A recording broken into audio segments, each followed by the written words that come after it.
Hello Kashi ടിപ്സിൻ്റെ പുതിയൊരു വീഡിയോയിലേക്ക് എല്ലാവർക്കും സ്വാഗതം. ഞാനിന്നിവിടെ വന്നിരിക്കുന്നൊരു ജാമിൻ്റെ റെസിപ്പി ആയിട്ടാണ്. തക്കാളി വെച്ചിട്ടാണ് ഇന്ന് ജാം ഉണ്ടാക്കുന്നത്. അപ്പോൾ നമുക്കത് എങ്ങനെയാണ് ഉണ്ടാക്കുന്നത് നോക്കാം. അതിന് ഞാനിവിടെ നന്നായിട്ട് പഴുത്ത ഒരു 3 തക്കാളിയാണ് എടുത്തിട്ടുള്ളത്. എന്നിട്ട് ഞാൻ അത് ഇതുപോലെ ഒന്ന് വരഞ്ഞെടുക്കുന്നുണ്ട്. ഇനി നമ്മളിത് ചൂടുവെള്ളത്തിലിട്ട് പുഴുങ്ങിയെടുക്കുന്നുണ്ട്. അപ്പോൾ അതിൻ്റെ തൊലിയൊക്കെ ഒന്ന് പൊളിഞ്ഞ് വരാൻ വേണ്ടിയാണ് ഇങ്ങനെ വരഞ്ഞെടുക്കുന്നത്. ഇനി നമുക്കിത് വെള്ളത്തിലിട്ടൊന്ന് തിളപ്പിച്ചെടുക്കാം.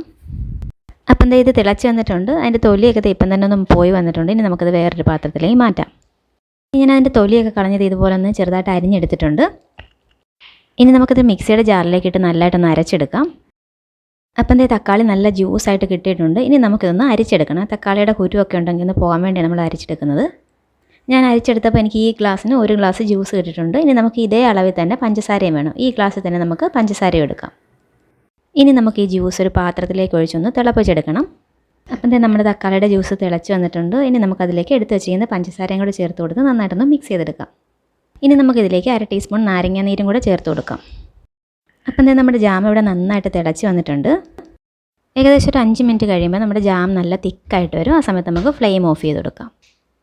അപ്പം നമ്മുടെ ജാമിൻ്റെ കളറൊക്കെ മാറി നല്ല തിക്കായിട്ട് വന്നിട്ടുണ്ട്. ഇതുപോലെ പാനിൽ നിന്ന് വിട്ട് വരുന്ന സമയത്ത് നമുക്കിതൊരു ചില്ലിൻ്റെ കുപ്പിയിലോ പാത്രത്തിലേക്കോ ഒക്കെ മാറ്റാം. അപ്പം നമ്മുടെ തക്കാളി ജാം ഇവിടെ റെഡി ആയിട്ടുണ്ട്. കുട്ടികൾക്കൊക്കെ ഇത് തീർച്ചയായിട്ടും ഇഷ്ടപ്പെടും. നമ്മൾ വീട്ടിൽ തന്നെ ഉണ്ടാക്കിയത് കെമിക്കലൊന്നും ആഡ് ചെയ്യാതെ ഉണ്ടാക്കുന്നതുകൊണ്ട് നമുക്കിത് ധൈര്യമായിട്ട് കുട്ടികൾക്കൊക്കെ കൊടുക്കാം.